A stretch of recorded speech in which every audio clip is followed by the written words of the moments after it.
Hello, everyone. Good evening. This is your personal transformation strategist, Shauna-Kaye speaking. And this evening, I want to talk to you about commitment. First off, for those persons who celebrate Thanksgiving, happy holidays to you all. I know your turkey and your chicken and everything else is all seasoned and ready to be popped into the oven tomorrow. And I know everybody is excited to just spend time with family and friends and have a good time and give thanks. Give thanks for the food that God has provided. Give thanks for the family that you have or the friends that you have to share this moment with. So happy Thanksgiving for those of you who are celebrating. Everyone, good night. It is so good to have you. I appreciate everyone taking the time to come and join in this conversation. As usual, guys, don't be shy.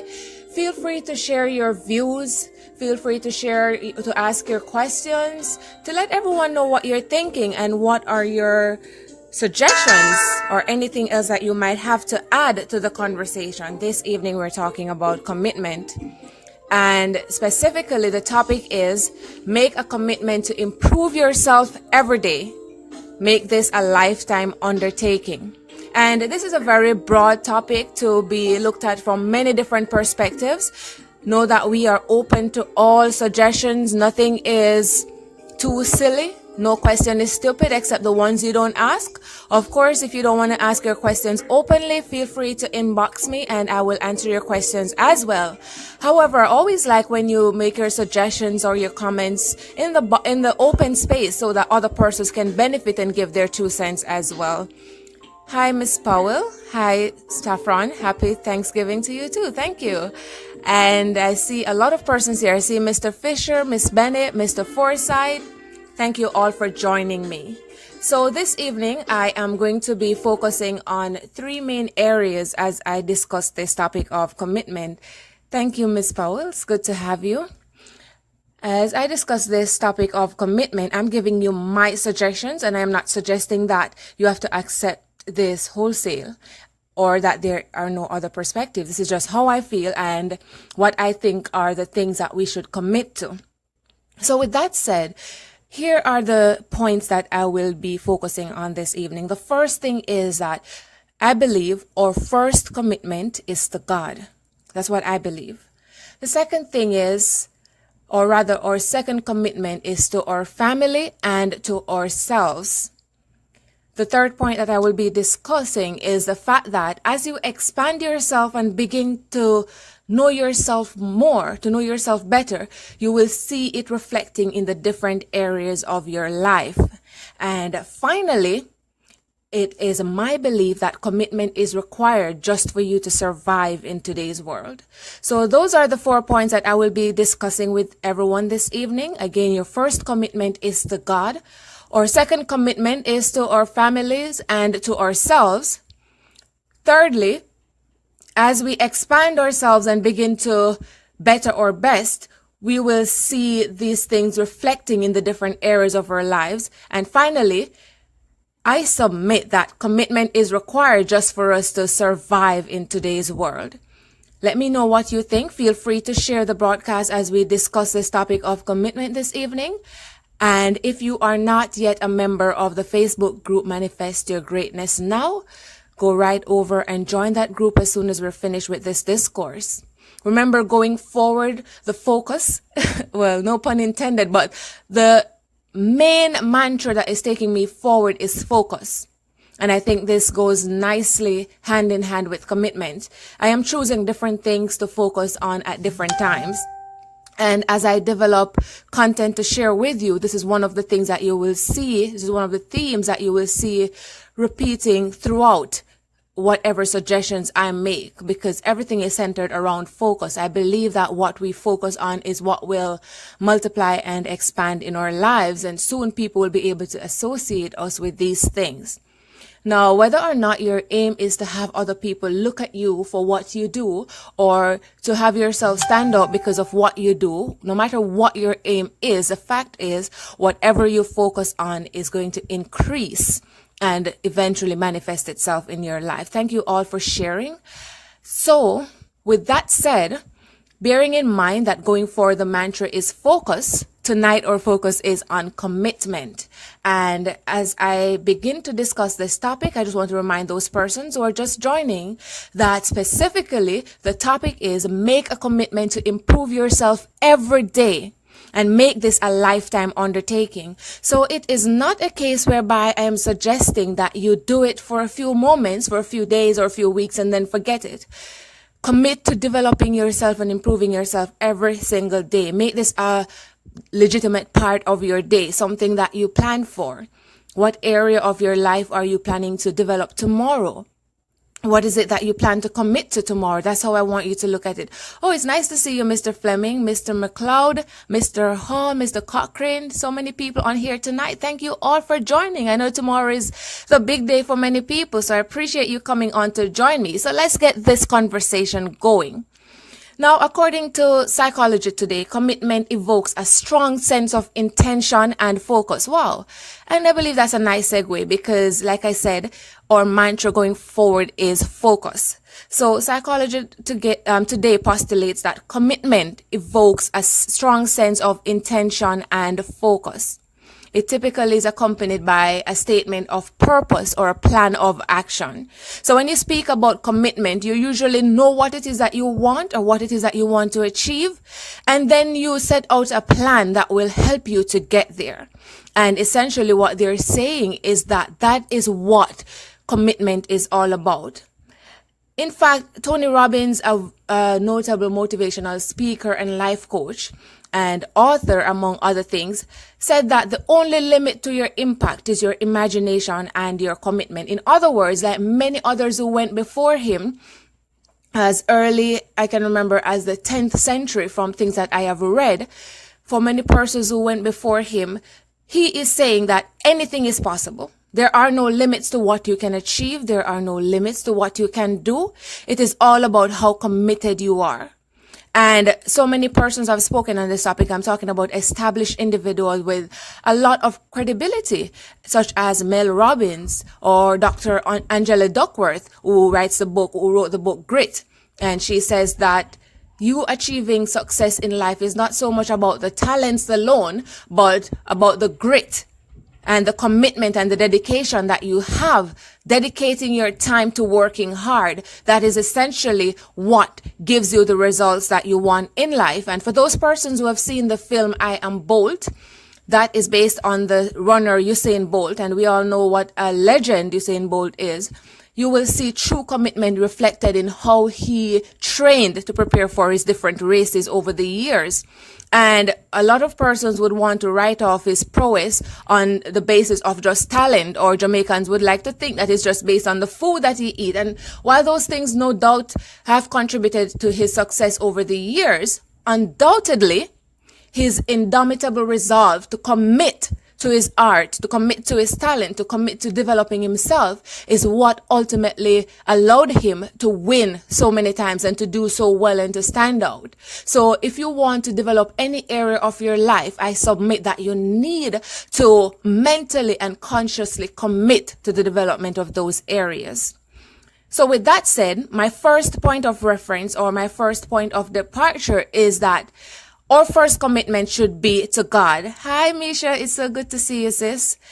So our first commitment should be to God. And it is said in the book of Deuteronomy 13 and verse 4 that you shall follow the Lord your God and fear him, and you shall keep his commandments, listen to his voice, serve him, and cling to him. Now, contextually, this scripture was used to admonish the Israelites to commit to God and not to be distracted by false teachers and dreamers and false prophets. That's the context.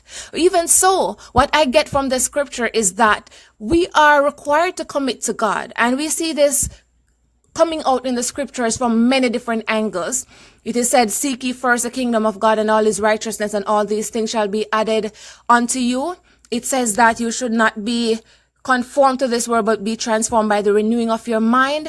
It says that you should ask God for what you want. Ask and it shall be given. Seek and it shall find. Knock and it shall be opened. This notion of commitment comes to us scripturally from many different perspectives, but I feel like this one is applicable based on the discourse we're having tonight, because it explicitly tells you that you shall follow the Lord And in terms of interpreting that scripture, to follow the Lord means to surrender to him, to give yourself over to him completely, so that the things that you desire, the things that are meant for you, John 15 and verse 16 speaks about the abundance that God has promised us. But in order for us to reap that harvest, in order for us to attain that abundance which was promised for us before we were even born, we have to commit to God. You see, there is an old saying that our life is our gift from God, and how we live our lives is our gift to him. So right now you have to ask yourself the question, what kind of gift am I giving? Am I taking this amazing jewel called life that God has given me and just existing? I am not using it to become the best possible person that I can be. Is it that I'm saying it's too difficult, it's too hard, so I'm not going to make the effort? Let's face it, life was not meant to be easy. And even if you sit back waiting for life to happen, you are still going to experience a lot of difficulties. So even those persons who wish to do nothing will still experience difficulties in life. And so I submit that if you're going to sit down and do nothing and still have a difficult life, why not get out there and dedicate yourself to some task and commit yourself to a dream or a goal so that you can become the best person that you can possibly be? And you have to ask yourself this question: what kind of return on this investment am I giving to God? You see, the investment that you have is the life that God has given you, and you have to give God a return on his investment by turning around this life that he has given you and maximizing your potential. We see in the Gospels, in the parable of the individuals who were given the servants who were given the talents, 1, 2, and 5 talents respectively, and you see how each of them treated it. The one who was given 5 talents and also the one who was given 2, they both went out there and multiplied what they were given, and in fact doubled it. So one had 10 and one had 4 when they returned to give account to their master. Whereas the one who received 1 talent buried it, and then his justification for acting in that way was to say that I didn't want anyone to steal it, so I buried it to protect it, so that whenever you ask, you'll be able to get it. What is the point of me giving you my money to put under your mattress or wherever you keep it, only so that I can come back and pick it up when I am ready? Wouldn't it be good to be able to have some sort of return on that investment, whether you put it in the bank and grow a paltry sum in interest, or you invest in something that can give you more lucrative return? So it's the same way when God give you life and give you those talents, you have to go and develop them so that you can use them to impact somebody's life, so you can use them to serve the purpose for which you came here. It was Bishop T.D. Jakes who said that it is wrong for you to think that God is going to bless your marriage or your business or your finances or your education if you are not committed to these things. Sometimes we are so unrealistic. We get on our knees and we pray and we say, God, bless my marriage so that it will be perfect and it will be whatever I had desired before I got married. But guess what? You yourself are not committed to this union, but you're asking God to bless it. You have to show him that you are committed. Hi, Zandrine. Thanks to have you. I see Christy. Oh, wow. I haven't seen you in a long time. It's nice to have you here, Christy. So yes, you have to show him that you are committed to that marriage before you even ask him for help. Some of us think that we can go to church and pay our offering and then we'll get everything that we ask for. It's almost as if we're saying, God, we're paying you for these things. The fact is we can't pay him enough for the gifts that he has given us. The mistake we often make, and in many instances it's a detrimental one, is we place higher value on material things that you can lose just like that, and you can regain just as fast depending on your circumstances. Those are the things that we place most value on. And the irony is, the most valuable things in life are priceless. The first one being life itself. And after that, your gifts and your talents and your abilities and your ability to love other people and to be kind to other people, irrespective of their stature in society. So the point is that you have to realize what is truly valuable above everything else. And at the top of that list is the life that God has given you. And you owe it to him, like I said, to give him a return on that investment. So essentially, what I am saying is that no half commitment will take you to the place where you want to go. So when you approach life in a very laissez-faire kind of way, you are going to get that kind of results. And then you start to ask, why? The reason for that is you. You are not giving all of yourself. You're not doing all that you can do. And if that is the case, there is much room for improvement and you need to take the reins in your hands. So the next point that we want to discuss is the fact that your second commitment is to your family and to yourself. So first of all, you have to commit to God. And then once you understand that, once you do that, in fact, you will start getting the clarity that you need. You will start becoming more enlightened. Your level of consciousness will improve significantly. And that's why that's the best starting point for you, no matter how you look at it. Zandri said, girl, I'm on the phone with my partner and I'm listening to you at the same time. Distraction. Well, Zandrine, remember what we discussed about 2 weeks ago, and we talk about the fact that multitasking is not something that is really possible unless one of the things that you're trying to do is something you do as of norm, like eating or walking. But I don't think you can listen to both of us at the same time. But remember, the broadcast will be here for you to come back if you're not able to listen to it right away, though I love having you on. All right. So next point is that your second commitment is to your family and to yourself. So we're going to start with family first, right? When you decide to have a family, notice the operative word here is decide. When you decide to have a family, there is an unwritten promise that you will be there to support the members of that family. Again, another mistake that we make is that we decide to go and have families, but for the wrong reasons and without understanding fully what having a family means and the role that commitment plays in that.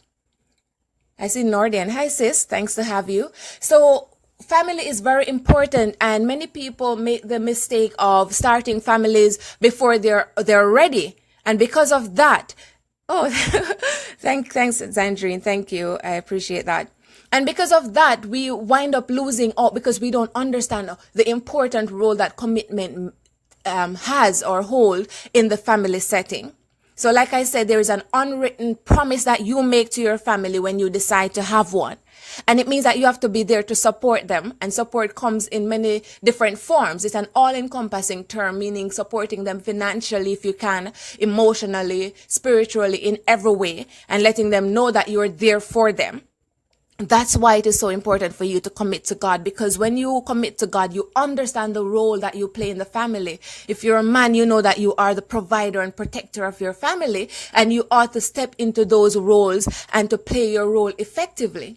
And as a woman, you understand from a spiritual perspective that you are to submit to your husband, not submit in the sense of him becoming dominant and holding power and control over you, but knowing your place as a wife to submit to him from a spiritual perspective, meaning that you're going to listen to him and you're going to support him as he provides for his family and protect his family.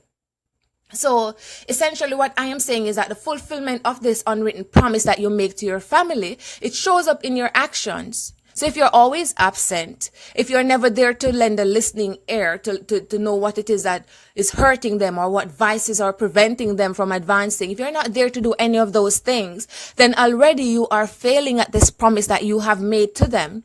You don't have to say to them, hey, I promise to take care of you. But what you have to do is that you have to show them in your actions that that is what you're doing as a member of that family.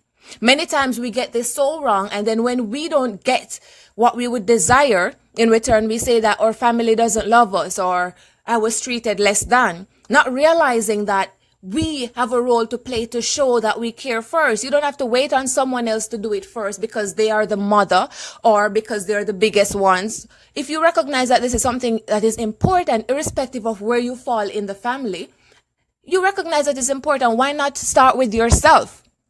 No, don't wait for someone else who may not even be as enlightened as you are to do it. Zandrine says guilty. I appreciate that, sis, because so many of us are, but we are not quick to say it. We're reluctant. And I can say that I'm also guilty because I have told you guys many times growing up, even though I had a big family, I have 6 siblings and we grew up together for the most part. And many times I felt like how I imagine an only child would feel because I was always buried in a book. It reached to a point where I was very awkward socially. And even now I'm still growing and getting over those things. When I was in social settings, I used to feel so awkward, not knowing how to go and approach someone who I wanted to talk to. Even as recently as when I was in law school, we would go to these legal functions and I would just feel so out of place, not knowing if I should go and approach someone, what if they didn't like me, or what if they did not respond to me in a favorable way. So, and that came as a part of me not realizing the importance of interacting with my family members and being there to listen to them as well. So it starts with you, if you have recognized the importance of this, and the role that you play is just as significant as the role that anyone else will play in that family. And Zandrine says it goes where it comes from. Absolutely. So then, what I am saying is that you are expected to be there for your family, not just physically, but emotionally, in all the different ways that you can be there for them. Just like whatever you give your attention to will grow and multiply in your life, is the same way if you give your attention to your family, that they will also improve and they will also know when they're overstepping or when they're going the wrong way. You'll be there to guide them and to lift them up. So you have to give them your attention and let them know that you care, because you saying that you care alone is not going to be sufficient. You have to show them, and you show them through your actions.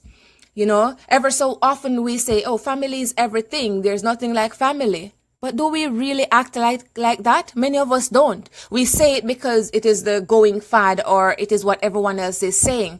But how many of us really stop and try to internalize it and appreciate it for what it really means? If family is everything, then why are so many families broken? If we understand fully what it means when we say that family is everything, why are so many families missing important members who are out there going through their own difficulties alone because they realized or they felt like it was not possible for them to exist in that family when there was a problem that could have been solved? And Zandrine says mentally too, definitely in all the different ways, spiritually, physically, emotionally, definitely mentally, you have to be there for your family. And I believe that a very good example of showing commitment to family, whether it is a family that you were born in or one that you were adopted into, we see a very good depiction of this in the book of Ruth, where Ruth basically said that she would follow Naomi wherever she went. And of course, that was just a mother-in-law to her. She didn't have to do that because she was a Moabite, and she decided to leave her flock and to cleave to this woman who was her mother-in-law. And in Ruth chapter 1, verses 16 to 17, I'm going to see if I could find it and read it, because I think that's a very good depiction of what it means to commit yourself to your family. And Ruth said, "Do not urge me to leave you or to return from following you. For where you go, I will go, and where you lodge, I will lodge. Your people shall be my people, and your God my God.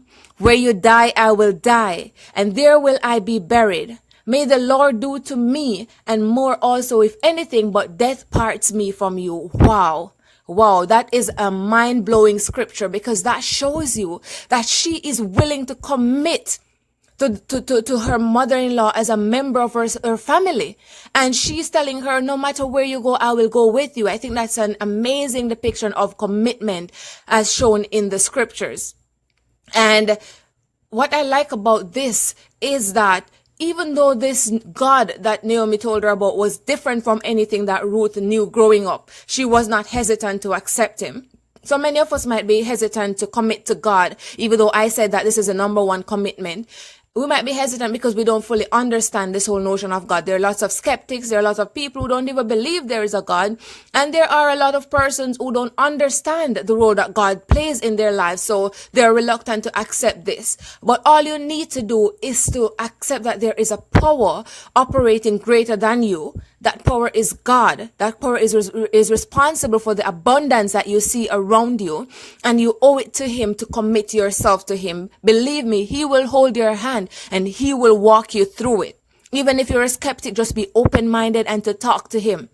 Talk to him, glorify him, lift him up, and let him know what it is that you want. If you want your understanding to be open up, ask him for that. Because in St. Matthew 7 verse 7, it says, "Ask and it shall be given you. Seek and you shall find. And knock and it shall be open unto you." And it goes on in verse 8 to say, "Whosoever ask shall receive. If you knock, it will be open unto you." So whosoever there is operative word. It means it doesn't matter who you are. Come just as you are. You don't have to be a Christian. You don't have to be saved. You don't have to be filled. You just have to be willing. And you have to have the faith to call for those things that be not as though they were. And you will realize that there is a force that is operating that will let you know that your vision, irrespective of how big, is possible. And Zandrine says, thanks be to God. Amen to that, sis. So the next point that we want to discuss is, and just to wrap up that first point before I segue into the next point, basically what I'm saying is that your commitment comes from pushing yourself. Les Brown once said that you should commit to the attainment of self-mastery. Never be satisfied with yourself. So basically, like I said, the first commitment to God, and then the next one is to your family and to yourself. So we just wrapped up the discourse on committing yourself to your family. So now we're talking about committing yourself to you, or committing to yourself. And basically what I'm saying is that wherever you are right now, you can transform your life. But you have to make a commitment to do that. That's where it starts. It doesn't matter where you are right now. Your circumstances do not define you, and you are not your circumstances. So yes, Les Brown says, commit to the attainment of self-mastery and never be satisfied with yourself. So no matter what it is that you have achieved already, that now becomes past tense. Yes, it might be a part of you, but it is not who you are. Because if it is who you are, then like Dr. Wayne Dyer says, if you have achieved nothing, then you aren't, right? So you cannot define who you are by what you have, but you define who you are by how you impact other people's lives. And you can only impact other people's lives in a meaningful way when you commit to developing the requisite knowledge and skills that you will need to impact those people's lives. So as you work on yourself and you get to know you better, you begin to expand your vision of yourself. It is only when you start to consciously work on developing yourself that you will realize that there are things that you can do that you didn't even know were possible, that you didn't even think someone as simple as you could do. And that's when you can now begin to expand your vision of yourself, because you have now gotten a glimpse into the possibilities that you can attain for your life. So, and this basically comes from you pushing yourself and accepting the challenges and opportunities that come your way, the opportunities for you to grow and expand. That is all part and parcel of you committing to the advancement of yourself. That's a part of you committing to mastering yourself and becoming better and better every day. The longer you live, the more you can grow. There is no ceiling. There is no peak. There is no zenith. You can always become better than you were yesterday, and you have to believe that.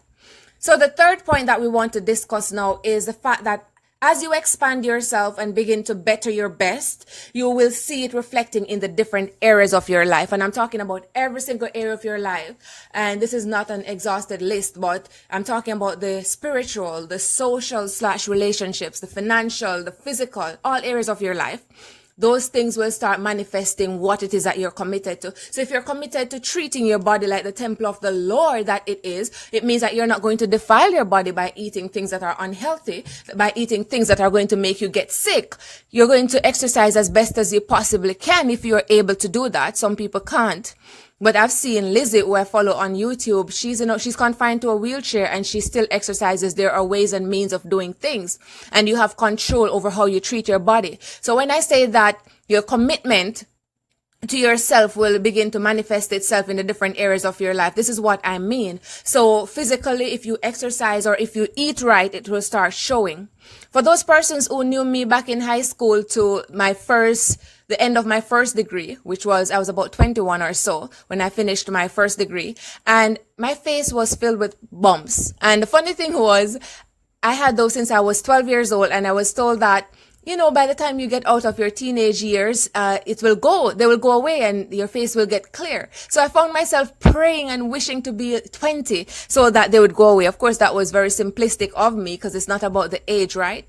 So I tried everything to remove those. I tried Proactive. They got worse. I tried everything that you can think of. I went to the dermatologist, bought creams that were made by different dermatologists, bought creams that are well known. Nothing worked. And the first time I started to see changes was when I met someone in Barbados. He told me, drink a lot of water and use baking soda on your face. And I started to do that, started to see results. And I became more and more confident as my face started to clear up. But it was never where I really wanted it to be. And then I read somewhere in a book called How Not to Die by Michael, I think his name is Grieger. He's a medical doctor. And he says that it's all about what you eat, what you put inside. And so I started to introduce organic foods into my diet. I started to drink more and more water. And I believe that these are some of the things that contribute to my face now looking better and better every day. And that's just one thing. I'm not saying that this is a foolproof method that's going to work for every single person, but definitely we know that depending on what we eat, we can ward off certain sicknesses. So that is where the physical part of it comes in. And also, of course, you know, the role of exercise in your life. So you should exercise as much as possible if you want to maintain a certain weight or a certain muscle mass, for example, right? In terms of the spiritual aspect of your life, when you commit to knowing God and commit to learning the word of God, then this is what is going to help you to develop spiritually. This is what is going to help you to become enlightened, to develop your consciousness so that you can begin to see a larger vision of yourself. If Moses had not opened up his eyes to understand the role that God played in his life, he wouldn't have been able to approach Pharaoh in the first place, because when God first approached him, he didn't think that he was worthy or that it was possible for him to go and lead the children of Israel out of Egypt. And we see many depictions of this in the scriptures where persons did not believe that they could do something, but God showed them that as long as they believed in him and had faith in him, they could do anything. Simon Peter, the disciple, was able to walk on water because he did not doubt God, and he had faith enough to believe that what God was doing and what God told him he could do was possible. And the only time he started to sink was when he looked away. In other words, when he started to experience and feel doubt. So the fact is that you have to commit yourself to knowing the word so that you can understand how to glorify God and to lift up his name, so that you can understand your role, so you don't take any of the glory for yourself, so you can leave ego by the wayside, because you don't need that on this amazing journey that you're about to embark on. You just need to know that all glory belongs to God. You don't need to be exalted. I don't want people to tell me that I am great, that I am special, because when you begin to feel the need to be special, you are now thinking that there is a rank and that some people are more special than some, and that is not true. That's a fallacy. God doesn't have favorites. We are all special. I am just as special as you are, but not any more so. Ms. Powell says that what you put inside reveals on the outside. Indeed. So many people will say, I want to lose weight. I've been trying. I'm depressed because I'm too fat. But at the time when they're telling you, they are gobbling down a Big Mac. Are they serious about losing weight? Well, that is a question that's left to be answered, but from their actions, it would not seem so. That's why I say that commitment shows up in your life through your actions. And Zandrine says water alone. Yes, water goes a long way. And in fact, if you can get your hands on alkaline water, that would be even better. And if you are not able to get alkaline water, then there are drugstore pH tests that you can purchase that will help you to test the acidity of the water that you're drinking. If you're in the US, you may have access to Essentia. That is one of the most alkaline regular spring water that is good for you. And I would say stay away from Smart Water, which a lot of people drink, because that one is very acidic. So if you can get your hands on alkaline water, that's even better. And for a lot of us who grew up in the islands, I know about me, I'm not sure about everyone else, but we drank the rainwater straight from the sky. We didn't get sick, and I still think to this day that that was the best water. My mother would catch it in barrels or in a tank, and that's what we drank. So, you know, that's what I say about the natural water. And it was so different that when I tasted water with chlorine in it for the first time, I could not drink it because it didn't taste like water to me. Water is not supposed to have a taste, right? And Zandrine says water works for all, just pure water. Yes, you don't have to add anything to it. Are you hearing me now, Miss Powell? You said you lost me. Is everyone hearing me? If you're hearing me, just give me a thumbs up or some hearts or some sort of indication. Just let me know if you're hearing me, guys. So the next thing is, when I say it will manifest in the different areas of your life, another area is in your social life. when you commit to developing yourself, developing your social skills, and developing your mental prowess and mental fortitude, it's going to show up in the areas of your life, the social aspects of your life, because now you are not afraid to go out there and interact with other people, because you will no longer consider yourself less than, having developed the requisite knowledge to make you capable of interacting with people without feeling in any way inferior. Zandrine said, yes, I know, that's what I recommend for my client. Awesome. So we probably need to talk about that some more, Zandrine. Who knows? So the other thing is, as it relates to you developing your social / relationship life, or rather the commitment showing up in those areas of your life. We spoke about relationship when we discussed family. And just to take that a little further, I will also speak about relationships at work or even your friends. Your commitment will show up in those relationships as well, because if you're not committed to the friendship, what you find is that you drift apart. So it is not brain surgery. It is not something that is far-fetched. I'm discussing something that all of us experience at some point in time. Thank you so much, Zandrine.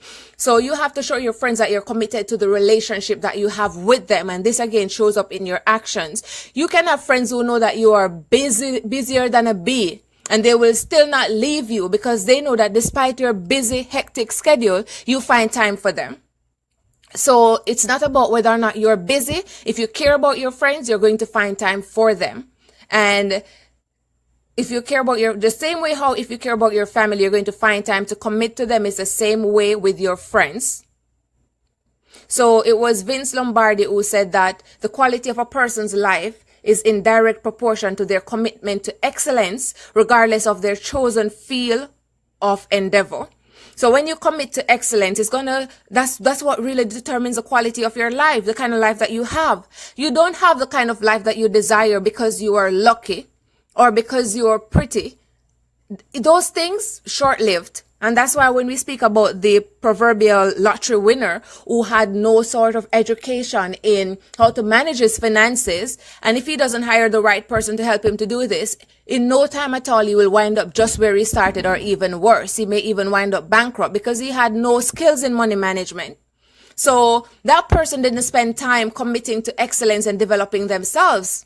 And there are a myriad of other aspects of our lives that we can allude to where if it will show up if you're not committed to excellence, from the most mundane things to the more important and significant things in our lives. And Zandrine says it depends on the people you socialize with. That is true. And I always say that you should interact with people who can add value to your life. There's an old saying that if you're the smartest one in your room, you should find a new room. And I agree with that. I don't want to be the brightest one or the smartest one, because when you do that, at one point in time, I used to be that person who would get big-headed when someone said something nice. You're smart or you're bright, or I got that a lot growing up and it got to my head. But as I became more enlightened, I realized how insignificant all of that is. Because when you're the smartest one in the room, you will eventually plateau. There's no way for you to grow. You need to be in a room where there are people smarter than you, people more knowledgeable, people more advanced, so they can teach you a thing or two. Okay? So you have to understand that you need people around you who can add value, meaningful value to your life so you can grow. And that's why I totally agree with Zandrine when she says it depends on the people you socialize with too. I agree with that. So the final point that we're going to wrap up with this evening is that commitment is required just to survive in today's world. And I decided to end with this point. It is no more or less important than the other points that we have discussed. But I decided to end with this point because it affects all of our lives, whether or not we want it to, right? And that topic is that commitment is required just for you to survive in today's world. And I'm going to tell you why I say that. But just before I do that, I'm just going to quickly reiterate the 3 key points that we discussed so far, because I saw some people who just came on. The first thing is that your first commitment is to God. The second thing is your second commitment is to your family and to yourself. The third point is that as you expand yourself and begin to better your best, you will see it reflecting in the different areas of your life. And finally, commitment is required just for you to survive in today's world. Now, here's why I say that. In today's society, a certain amount of dedication to improvement is required just for you to keep up with the rapid pace and change that is taking place. And I know many of you agree with me, because we have to rely on technology, which is advancing every single day. The world is becoming more and more automated, and whether or not you accept automation is going to happen anyway. So you may as well accept it so that you can move with the times, as they say, right? And you have things that human beings used to do that are now being done by robots. Things are now being more computerized. So what you realize is that we don't have the need for human resources in some areas as much as we do. And that started a long time ago in the industrial, from as long as the industrial age. And you saw where, for example, where you had large plantations, where first it was men with machetes who would go and cut the canes. And then after that, they had machines that could do that. And so all of that manpower, they didn't need it anymore. They just needed one or two guys to operate these machines. And now we're in an era where it's technology. A lot of things can be done with a computer from home. Someone can sit behind a computer screen at their home and cause so much havoc in so many different people's lives. And we have things being done by robots here in America and a lot in places like Japan and China. So they don't need the human capital for things like that anymore. So the world is becoming more and more automated, and we need to commit to developing ourselves as individuals if we intend to survive in this world. Because we have a situation now where new technologies are announced monthly, and in some cases even every other week. The iPhone is at what now? 10? I'm not sure, guys, but the iPhone started out at just the iPhone, and now I think they're up to 10. Before you know it, maybe even before the end of 2018, they might have an 11 or something else, because that's how rapidly the technology is advancing. And of course, a part of it is the profit-making aspect of it, but the other part of it is these guys are finding ways and means to improve upon the technology daily. As we sit down and drag our feet, these guys are sitting in some rooms behind some computer trying to figure out formulas and ways to improve what is already awesome. So if they're doing that, why are you sitting down and dragging your feet and taking this amazing gift of life for granted when you could be somewhere with your nose in a book that is going to help you to develop yourself? Why are you doing that? And yes, definitely there is a huge role that is played by you giving back one way or another. Even if you don't have anything tangible to give of yourself, because all of our purposes serve to enrich somebody else's lives. In fact, our purpose is not for us. It is for someone we are called to serve. And if we are called to serve someone, we can do it.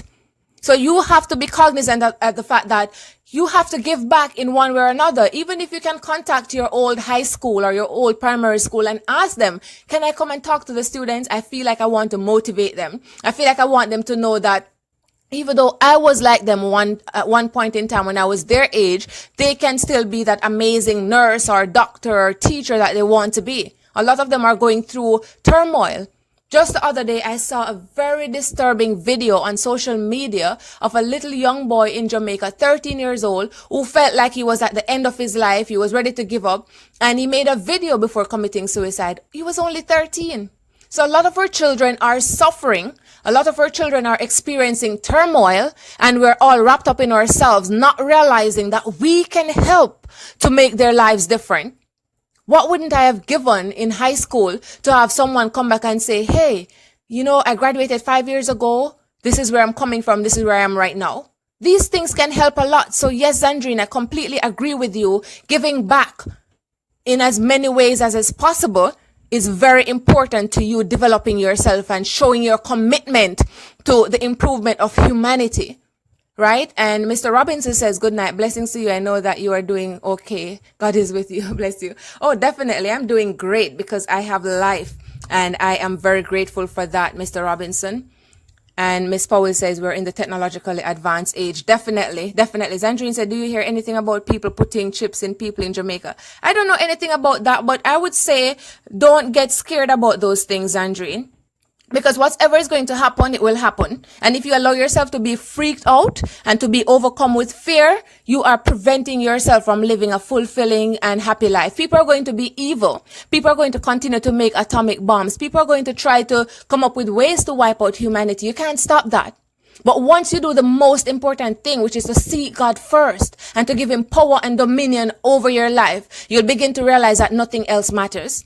You'll begin to realize that even if those things are happening, you are working on preserving your soul and you're working on giving back and enriching somebody's life, especially if you're operating from the perspective that life right now is all you have in life. I've often referred to that adage by Dr. Miles Monroe where he says the richest place on the planet is the graveyard. You have to operate from the perspective that you're here today or you could be gone today or tomorrow. You never know. And I don't mean to sound dismal on the line here, but what I am saying is right now is all you're sure of. So don't be scared by those things. It may or may not be happening, but don't be scared. You got to talk to God first. You have to ask him to give you the direction that you need. And then you will realize that those things that you are fearful of, those things that is getting you scared, that makes a lot of us scared, they don't really matter that much. You cannot control other people, but you can control what you do. Okay? So the other thing that I want to say is that you have to constantly ask yourself some questions, right? Ask yourself, how can I do this better? How can I improve this thing that I do well? I've known for years that I am a good speaker. So many people have validated it by telling me I have been selected to speak for different things from as long as I can remember, maybe about age 7 or so, or even before that, from primary school.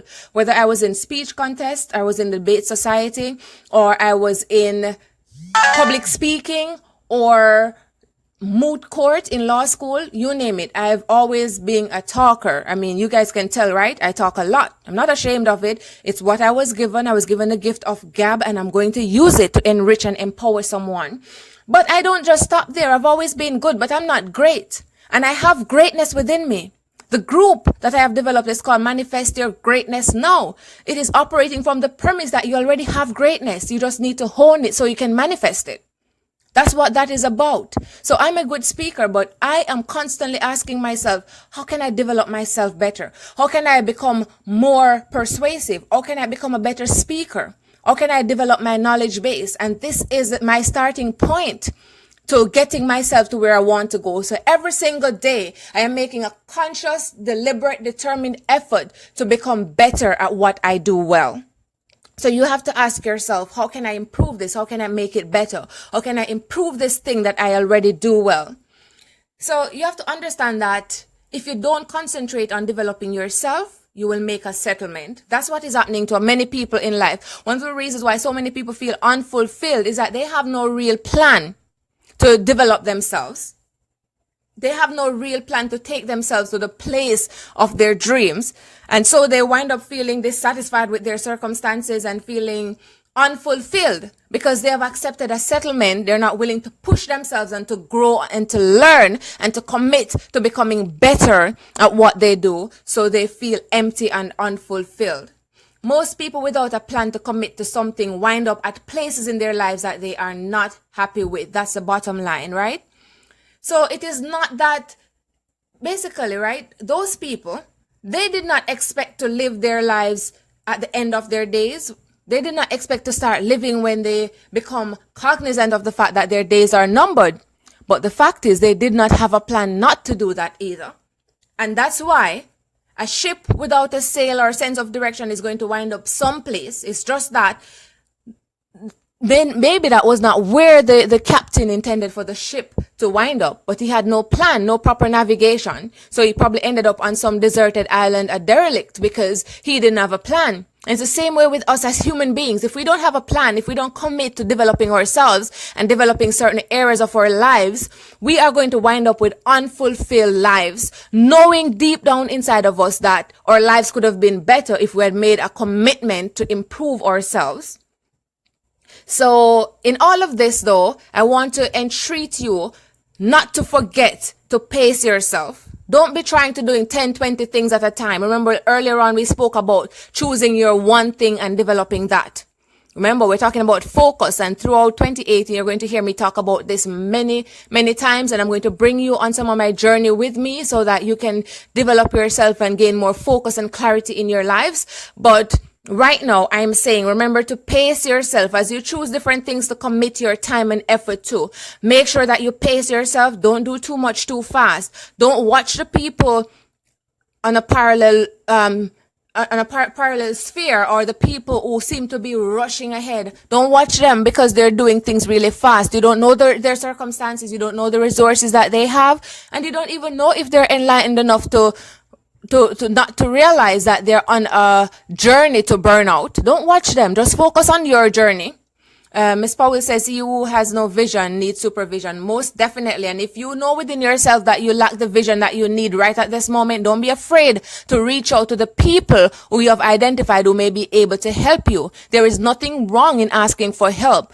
The only thing that is wrong is asking the wrong people. Just like you wouldn't go to a farmer to make you a dress, it's the same way you're not going to go to someone who depicts clearly that he or she doesn't have the requisite knowledge to ask them for ideas about things that you're interested in. Zandrine says, improvement is always your next step, even if you don't know the next step. You will be sure the next step is to a better platform. Definitely. So you should always focus on improving yourself and trying to make yourself better. There's nothing wrong with that. And be cognizant of the fact that taking incremental steps will serve you much better than trying to bite off more than you can chew. So pace yourself. So I'm going to wrap up with this quote from Proverbs 16 verse 3.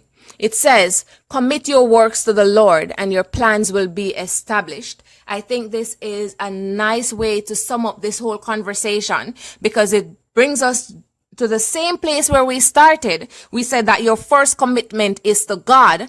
And now I'm ending with this salient point that you should commit your works to the Lord and your plans will be established. When you commit what you do to God, He will show you clear guidance how to move forward. So you don't have to have all your ducks lined up in a row. You just have to start by committing to God and He will give you the direction that you want.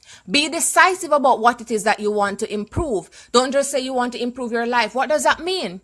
What does improving your life mean? This will mean different things for different people. For some people, it may mean the acquisition of material things, and I'm not knocking that. It just depends on your desires. You may feel like improving your life means you getting a bigger house and a nice drive-in porch where you can drive, or a garage or something where you can park your car. It may mean that you want to get into the school of your choice. It may mean that you want a platform on which to speak and preach the word and evangelize. It may mean different things for different people, but the point is you need to be decisive about what it is that you want to improve. Becoming great at anything takes time. We've already established that. Becoming great at anything takes time. So don't be consumed by those who appear to be moving faster than lightning. Don't try to skip any steps. I cannot stress how important it is for you to go through the process. Don't try to skip steps, right? Take it slowly. And I know many of you on here may feel frustrated at points in your life. And I know this because I've gone through it myself. Because you look and you feel like you have a similar vision to someone else. And then you just see this other person doing the thing that you feel within yourself that was your idea. It may have been your idea, but not you alone. Different people get the same idea. It's possible. You know, there are some people who believe that there is some sort of wave that goes out into the universe at some point in time, and different people catch on to this wavelength and they're able to come up with the same idea at the same time. I think that's from the metaphysical world. But that aside, you have to understand that the journey is going to be different for everyone. Earlier this week, I spoke to one of my very good friends from years and years ago, and she sent me this clip about us existing in different time zones. And I think it's so appropriate for what we're discussing right now. And if I find it when I'm done with this call, I'm going to attach it in the group Manifest Your Greatness now, and you guys can see it. But essentially, what the clip is saying is that we're all existing in different time zones. And what that means is someone's journey may be that they went to high school and then they went straight to college and they did the whole thing, got the job of their dreams, and they're doing well now for the past 10 years. And you may be the same age of that same person, and you don't even have a degree yet. And you may be frustrated with your journey, wondering why is it that you couldn't have had a similar journey to the other person. But you don't realize how many setbacks you have experienced during these last 10 years and how those setbacks have made you stronger to withstand the pressures of life. That's your journey. That's your story. And you have to embrace your journey because the process is different from everyone. And like I've always impelled you to believe that your journey or the process is just as important as the outcome. So like I said, don't try to skip any steps. Focus on the process, learn and grow from it. Okay? So at this juncture, I think it is about time we wrap up this conversation. I am so happy that you guys took the time to join me as you go into your festivities tomorrow. Remember to give thanks. Remember to glorify God and let him know that you thank him for everything that he has done for you and you thank him for what he's about to do for you. If you're just joining this conversation, then I urge you to go back at your own leisure and listen from the beginning. You can take, it's kind of long, so you can do it in parts as well. I think there is something here for everyone. And if there is anything that you don't find useful or edifying, then discard it. That's fine. Let it be. So I'm just going to quickly reiterate the 4 points that we discussed this evening, and then I'm going to allow you guys to enjoy the rest of your night. So the first thing is that you must commit to God first. Then you must commit to your family and to yourself. The third thing is that as you expand yourself and begin to better your best, you will see it reflecting in the different areas of your lives. And finally, commitment is required just to survive in today's world. The world is becoming more technologically advanced, more automated, so you need to commit to developing yourself so you can move with the times. And you can do that. I believe in you and with you. With that said, ladies and gentlemen, I see you at the same place, same time next Wednesday, and on Monday at 6:30 a.m. Eastern Time for the Monday Mindset Motivation. Until then, enjoy your holidays and have a great night.